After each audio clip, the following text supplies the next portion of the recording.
Songez un instant à ce que l'on ressent en recevant le faire-part de mariage de la femme qui vous a brisé le cœur. Celle qui vous a tourné le dos, préférant l'opulence d'un autre à la promesse de votre avenir commun.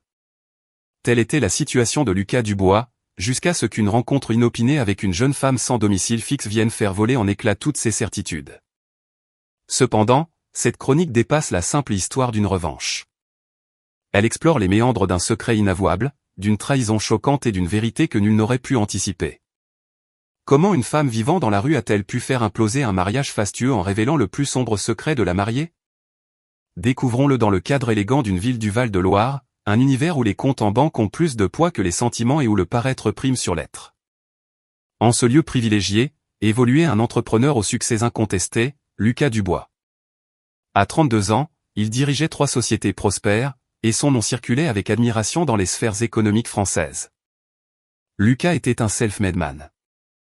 Il avait gravi les échelons à la force du poignet, transformant le néant en un empire. Désormais, il possédait tout, une somptueuse maison de campagne luxueuse, un garage rempli de voitures de collection, des costumes de grands couturiers et un patrimoine financier en constante expansion. Tout, à l'exception d'une seule chose qui le rongeait encore, la sérénité. Par une après-midi moite de fin de printemps, Lucas se tenait dans son bureau d'angle au sommet d'une tour de verre dans un quartier chic de la région. La cité s'offrait à son regard, tel un fief personnel. Sa secrétaire, Léa Martin, frappa discrètement et entra, une enveloppe de papier vélin à la main. « Monsieur, un coursier a déposé ceci à votre attention », annonça-t-elle en la posant sur le bureau en acajou massif. Lucas s'empara de l'enveloppe. Sa texture et son poids trahissaient un luxe certain, un coût supérieur aux revenus hebdomadaires de nombreuses personnes. Il l'ouvrit et en sortit le carton d'invitation. Ses muscles maxillaires se tendirent lorsqu'il lut la calligraphie raffinée. Monsieur Lucas Dubois est convié à la célébration du mariage de mademoiselle Chloé Leclerc et monsieur Léo Bernard, le samedi 24 juin, à 16 h. Chloé. Son nom résonna en lui comme un glas. La femme qu'il avait aimée à la folie 3 ans auparavant. Celle qui était sortie de sa vie sans un mot d'explication. Lucas laissa retomber le carton sur le bureau, ses mains prises de tremblement. Léo Bernard, un héritier qui n'avait jamais connu le besoin de travailler, mais qui avait toujours tout eu. C'est une provocation, siffla Lucas entre ses dents. Il reprit l'invitation, et le flot des souvenirs refit surface, impitoyable. 3 ans plus tôt. La scène était gravée dans sa mémoire. Chloé faisant ses valises de luxe dans leur modeste petit appartement à Tours. Lucas rentrait tout juste d'une journée harassante, mais encore animé par l'espoir. Chloé, que se passe-t-il, avait-il demandé, le cœur battant, en découvrant le désordre. Je m'en vais, Lucas, avait-elle déclaré d'une voix dénuée d'émotion. Comment ça? Que veux-tu dire? Chloé avait esquissé un rire bref et sec. Je te quitte, définitivement. Mais pourquoi? Qu'est-ce que j'ai fait? Tu n'as pas d'argent, Lucas. Tu luttes.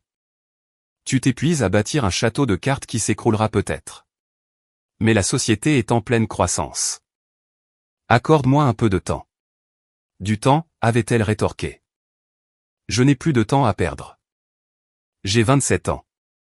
Je veux profiter de la vie maintenant, pas à la retraite. Mais je t'aime, avait-il plaidé, la voix étranglée. Chloé consulta son téléphone, l'ignorant superbement. Un klaxon retentit en bas. L'amour ne règle pas les dettes, Lucas. L'amour n'offre pas de sac de créateur ni de voyage aux Maldives.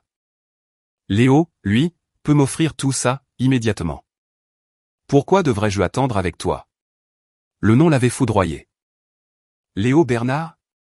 Tiens, tu le connais. Sa famille est propriétaire de la moitié du quartier. Voilà la vraie réussite, Lucas. Pas tes chimères. Un second coup de klaxon, plus pressant. Je dois y aller. Il déteste attendre. Chloé saisit ses bagages. Chloé, je t'en supplie, avait imploré Lucas, abandonnant toute dignité. Lucas, tu es quelqu'un de bien. Tu es courageux. Mais ça ne suffit pas pour moi. J'aspire à mieux.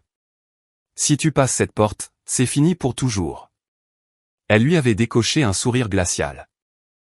Je n'en doute pas. Adieu, Lucas. Le clic de la serrure avait résonné comme un coup de feu, marquant la fin de son univers. 3 ans plus tard, dans la solitude de son bureau, Lucas contemplait l'invitation.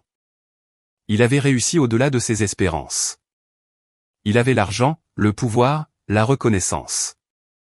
Mais Chloé allait en épouser un autre. Ce jeudi soir, Lucas quitta son travail plus tôt et erra dans les rues de la ville pour tenter de calmer le chaos dans son esprit. Le bruit de la circulation, le brouhaha des conversations et une odeur de crêpes se mélangeaient en un vacarme qui ne parvenait pas à masquer ses tourments intérieurs. C'est en longeant la façade d'un bistrot qu'il l'aperçut. Une jeune femme était assise à même le sol, adossée au mur. Ses habits étaient élimés, ses cheveux ternes. Mais son visage arrêta Lucas. Elle ne quémandait pas, ne se lamentait pas. Elle regardait droit devant elle, et dans ses yeux clairs, il décela une intelligence et une force intactes. Lucas s'approcha. « Pardonnez-moi. » La jeune femme tourna lentement la tête vers lui. « Oui. Quel est votre nom ? » « Manon Petit, » dit-elle d'une voix posée. Lucas prit une inspiration. « Puis-je vous proposer quelque chose ?» Manon le dévisagea. « Tout dépend de la proposition. » Lucas apprécia sa réserve. « Je cherche une personne pour m'accompagner à un mariage samedi. Je vous dédommagerai généreusement. 2000 €. Votre rôle serait simplement de m'accompagner et d'être bien habillé. » Les yeux de Manon s'écarquillèrent à peine, mais elle garda son sang-froid. « C'est une somme considérable pour une simple compagnie. Quel est le piège ?» Lucas fut décontenancé par sa lucidité. « Mon ex-fiancée se marie avec un homme riche qui l'a séduite il y a 3 ans. Je refuse d'y aller seul. » Manon l'étudia avec attention. « En somme, vous voulez vous servir de moi pour lui montrer que vous êtes passé à autre chose. » « Oui. » « C'est peut-être puéril. »« Non, » coupa Manon. « C'est humain. » Un silence s'installa. « Et après ?» demanda Manon. « Que adviendra-t-il de moi ?» Lucas fut pris de court. « Je vous donnerai la somme convenue. Et si vous avez besoin d'un coup de main, pour un emploi, un toit, je verrai ce que je peux faire. »« Je ne veux pas de votre pitié, » répliqua sèchement Manon. « Si vous m'aidez, faites-le par choix, non par charité. » Lucas acquiesça, de plus en plus impressionné. « Entendu. » Manon se releva. Sa posture était d'une dignité surprenante. « J'ai une exigence. »« Laquelle ? » ?»« Après la cérémonie, vous me raconterez tout. La vérité, sans phare. Pourquoi cette mascarade est si importante pour vous ? » Lucas lui tendit la main. « Accord conclu. » Manon la saisit fermement. « Dans ce cas, c'est un accord, monsieur Lucas Dubois. Comment connaissez-vous mon nom ? » Un sourire fugace éclaira le visage de Manon. « Je vous ai entendu le dire au téléphone à votre secrétaire. Je passe mes journées ici. J'observe et j'écoute beaucoup. » Lucas était fasciné. Cette femme était perspicace. « Quand commençons-nous les préparatifs ? » Samedi, 10 h. Je vous attendrai ici. Lucas s'éloigna, jetant un dernier regard en arrière. Manon le suivait des yeux, une expression indéfinissable sur le visage. Cette nuit-là, dans le silence de sa vaste demeure, Lucas ne cessa de penser à Manon. Quelque chose dans son attitude, sa manière de s'exprimer, laissait deviner une vie antérieure bien différente. Qui était-elle ? Quel drame l'avait conduite à la rue ? Il s'endormit sur ses interrogations, ignorant que les réponses allaient tout changer. Le vendredi matin, Lucas se réveilla aux aurores. Il appela son chauffeur, Stéphane Moreau. « Stéphane, j'ai une mission pour vous. »« Je vous écoute, monsieur. » « Rendez-vous au bistrot, sur la rue animée du centre-ville. Vous y trouverez une jeune femme nommée Manon. Ramenez-la ici. » Après une hésitation, Stéphane demanda, « Monsieur, êtes-vous certain ? » « Une personne sans domicile. »« Absolument certain, » trancha Lucas. « Et Stéphane ? » « Traitez-la avec le plus grand respect. C'est mon invité. »« Entendu, monsieur. » « J'y vais sans tarder. » 1 heure après, Lucas entendit la voiture dans l'allée. Il ouvrit la porte. Stéphane en sortit, puis ouvrit la portière arrière à Manon. Elle sortit du véhicule et contempla la propriété avec un calme olympien. « Bienvenue, dit Lucas. Merci d'être venu. Votre chauffeur a été très convaincant, répondit Manon. Lucas eut un sourire d'excuse. Je suis désolé. Je pensais que vous seriez plus à votre aise ici avant demain. À mon aise, répéta Manon. Voilà bien longtemps que je n'ai pas connu ce sentiment. Lucas la fit entrer. Le hall d'entrée était grandiose. Manon parcourut la pièce du regard, sans toucher à rien. Puis, elle se tourna vers Lucas. Votre maison est splendide, dit-elle. Mais elle est terriblement vide. On dirait un musée. Un lieu sans âme. Lucas fut surpris par sa perspicacité. C'est vrai. J'y suis souvent seul. Pourquoi? J'ai été si affairé à bâtir ma fortune et à prouver ma valeur que j'ai négligé de me construire une vie. Manon opina. C'est dommage. À quoi sert tout cela si l'on est seul pour en profiter? À cet instant, sa gouvernante, Madame Sandrine Roussel, entra. En apercevant Manon, elle ne put cacher sa stupeur. Monsieur. Qui est cette personne? Voici Manon, déclara Lucas. Elle est mon invitée. Préparez-lui la plus belle chambre d'amis et veillez à ce qu'elle ne manque de rien. Madame Roussel dévisagea Manon de la tête aux pieds, mais n'osa pas contester. Bien, monsieur. Lucas se tourna vers Manon. Madame Roussel va vous accompagner. Reposez-vous. Demain, nous irons faire des achats. Manon le fixa de ses yeux clairs. Merci. Vous êtes bon avec une inconnue. Chacun mérite un peu de bonté, répondit Lucas. Madame Roussel mena Manon à sa chambre. C'était une suite luxueuse. En voyant le lit immense, Manon s'immobilisa. C'est. Pour moi, murmura-t-elle. L'air sévère de Madame Roussel s'adoucit. Oui, ma petite. Tout est pour vous. Je vous apporte ce qu'il faut. Seule, Manon s'approcha du lit. Elle s'assit sur le bord, caressant les draps soyeux. Puis, des larmes silencieuses se mirent à couler le long de ses joues. Elle pleurait les années perdues, la souffrance endurée, la dignité bafouée. 3 ans, 2 mois et 17 jours de calvaire. En bas, Lucas tentait de travailler, mais son esprit était ailleurs. Il pensait à Manon, à son mystère, à sa force. Son téléphone sonna. C'était son meilleur ami, Théo Lefebvre, depuis Bordeaux. Alors, mon vieux, comment ça va? Ça va, mentit Lucas. J'ai appris la nouvelle pour Chloé. C'est vrai? Oui. Et tu vas y aller? Oui, et je serai accompagné. Théo fut surpris. Accompagné? Par qui? C'est une longue histoire. Lucas, sérieusement. Chloé ne mérite pas que tu te mettes dans des états pareils. Oublie-la. C'est ce que je fais. Non. Je te connais. Cette invitation t'a touché. Oui, admit Lucas. Ça m'a touché. Alors, sois prudent. N'en fais pas trop. Après cet appel, Lucas s'interrogea. Était-ce une bonne idée? Madame Roussel frappa à sa porte. Monsieur, au sujet de la jeune femme. Oui. Je l'ai entendu pleurer. Des sanglots déchirants. Que lui est-il arrivé? Lucas soupira. Elle est sans abri, Madame Roussel. La gouvernante fut horrifiée. Mon Dieu. Mais elle a tant de classe. Quelque chose de grave a dû se produire. Je le pense aussi. Mais elle ne m'a encore rien dit. Je vais lui préparer un bon repas. Elle en a bien besoin. Ce soir-là, Madame Roussel servit un dîner exceptionnel, un bœuf bourguignon fondant, un gratin dauphinois et un verre de vin. Lorsque Manon descendit, elle était méconnaissable. Douchée, coiffée, vêtue d'une simple robe bleue, elle était d'une beauté saisissante. Manon. Vous êtes sublime, balbutia Lucas. Manon rougit légèrement. Ils dînèrent en silence au début. Manon mangeait lentement, savourant chaque bouchée. Puis-je vous poser une question, demanda Lucas. Allez-y, dit Manon. Depuis combien de temps? Êtes-vous dans cette situation? Manon posa ses couverts. 3 ans, 2 mois et 17 jours. La précision de sa réponse stupéfia Lucas. Quand on survit à l'enfer, On compte les jours, ajouta-t-elle. Notre accord tient toujours. Après le mariage, je vous dirai tout. D'accord. Alors. Parlons de Chloé.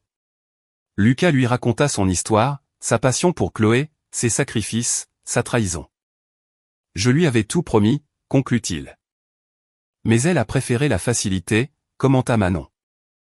Oui. Elle a rencontré Léo Bernard, et elle a fait son choix.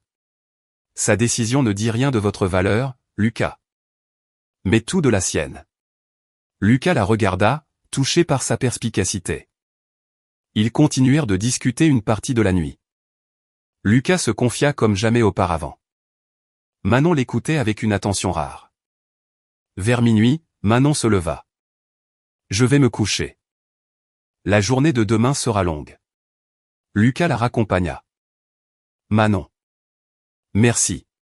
C'est à moi de vous remercier de m'avoir vu, quand j'étais devenu invisible pour tous. En la regardant monter l'escalier, Lucas sentit une lueur d'espoir renaître en lui. Le lendemain, ils arrivèrent au grand domaine près de Chinon à bord d'une voiture de luxe noire.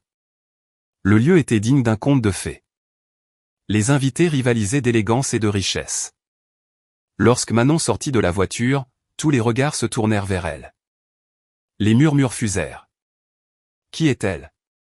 D'où sort-elle? Elle est magnifique. Lucas lui offrit son bras, et ils avancèrent sur le tapis rouge sous les crépitements des flashs. Manon était d'un calme imperturbable. Ils s'installèrent à leur table.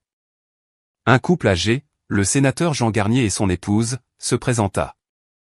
Madame Garnier complimenta Manon sur sa prestance. La cérémonie commença. Chloé apparut, somptueuse mais visiblement tendue. Lorsqu'elle aperçut Lucas, son sourire se figea. Puis elle vit Manon. La pâleur envahit son visage, ses yeux s'écarquillèrent de stupeur et de peur. Elle marqua un temps d'arrêt, déstabilisée, avant de reprendre sa marche vers l'autel, le regard fuyant. Manon, elle, la fixait avec une intensité glaciale. Le reste de la cérémonie fut une torture pour Chloé. Elle bafouilla ses vœux, tremblait. Léo, inquiet, la questionna, mais elle resta évasive. Plus tard, Chloé et Léo vinrent à leur table. Lucas, merci d'être là, dit Chloé d'une voix mielleuse. Puis, se tournant vers Manon, et qui est votre charmante amie? Manon se leva. Je suis Manon Petit. Le visage de Chloé se décomposa. On se connaît? C'est possible, répondit Manon d'un ton énigmatique. Prise de panique, Chloé entraîna Léo plus loin.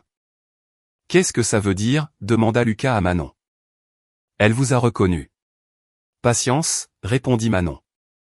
Le moment des discours arriva. Chloé prit le micro. J'ai tant travaillé pour en arriver là. Une voix s'éleva. Tu as travaillé. C'était Manon. Dis-leur la vérité, Chloé. Raconte-leur comment tu as bâti ta vie sur la mienne. Stupeur dans l'assemblée. Je ne vois pas de quoi vous parlez, balbutia Chloé. Alors, laisse-moi te rafraîchir la mémoire, poursuivit Manon. Il y a 3 ans, j'étais l'aide-soignante de ta grand-mère, Madame Hélène Dupont. L'assistance retint son souffle. Ta grand-mère, que tu avais abandonnée, m'adorait. Elle voulait me laisser une petite part de son héritage. Quand tu l'as appris, tu es revenu en courant. Tu m'as accusé de vol, d'empoisonnement. Tu as ruiné ma vie, ma réputation. Tu m'as jeté à la rue. Léo regardait sa femme avec des yeux horrifiés. Manon sortit une enveloppe. J'ai des preuves. Des lettres de ta grand-mère, des rapports médicaux. Lucas se leva, prit une lettre et la lut à voix haute. C'était un témoignage accablant de la perfidie de Chloé. La salle s'enflamma. Les cris fusèrent. Les téléphones filmaient la scène. Tu es jalouse, hurla Chloé. Je n'ai rien parce que tu m'as tout volé, rétorqua Manon. Léo attrapa le bras de Chloé. Est-ce que c'est vrai? Son silence fut sa seule réponse. La police ne tarda pas à arriver. Manon leur remit les preuves. Chloé fut arrêtée. En l'emmenant, menottée, elle croisa le regard de Manon et murmura « Pardon ». Manon ne répondit pas. La fête était finie. Léo, anéanti, annonça qu'il demanderait l'annulation du mariage. Dehors, Manon s'effondra en larmes dans les bras de Lucas. C'est terminé, lui dit-il doucement. De retour à la maison, Manon se sentit enfin libérée. Et maintenant, lui demanda Lucas. Je vais reconstruire ma vie. Vous resterez ici le temps qu'il faudra, affirma Lucas. Pourquoi tant de gentillesse, demanda Manon. Parce que nous nous ressemblons. Nous sommes des survivants. Les semaines qui suivirent furent intenses. Chloé fut inculpée. Le nom de Manon fut lavé de tout soupçon. Avec l'aide de Lucas, elle reprit ses études, obtint de nouvelles qualifications. Et peu à peu, une nouvelle évidence s'imposa, ils tombaient amoureux l'un de l'autre. Un soir, sur le balcon, Lucas lui avoua ses sentiments. Moi aussi, répondit Manon, mais j'ai peur de n'avoir rien à t'offrir. Tu m'offres l'essentiel, la force, le courage, la vérité. Il lui offrit une bague de promesses. Oui, accepta Manon, les larmes aux yeux. 6 mois plus tard, Manon était redevenue une aide-soignante respectée. Un soir, elle annonça à Lucas qu'elle attendait des jumeaux. Fou de joie, il la demanda en mariage. Ils se marièrent en toute intimité. Quelques mois après, naquirent Lucas Junior et Hélène. Tenant ses enfants dans ses bras, Lucas regarda Manon et murmura « On a tout réussi. » Ensemble, répondit-elle. Cette histoire prouve que la vérité finit toujours par triompher. La véritable force n'est pas de ne jamais tomber, mais de toujours trouver le courage de se relever. Manon n'avait pas besoin d'un sauveur. Elle avait juste besoin que quelqu'un croie en elle. Et cela a fait toute la différence.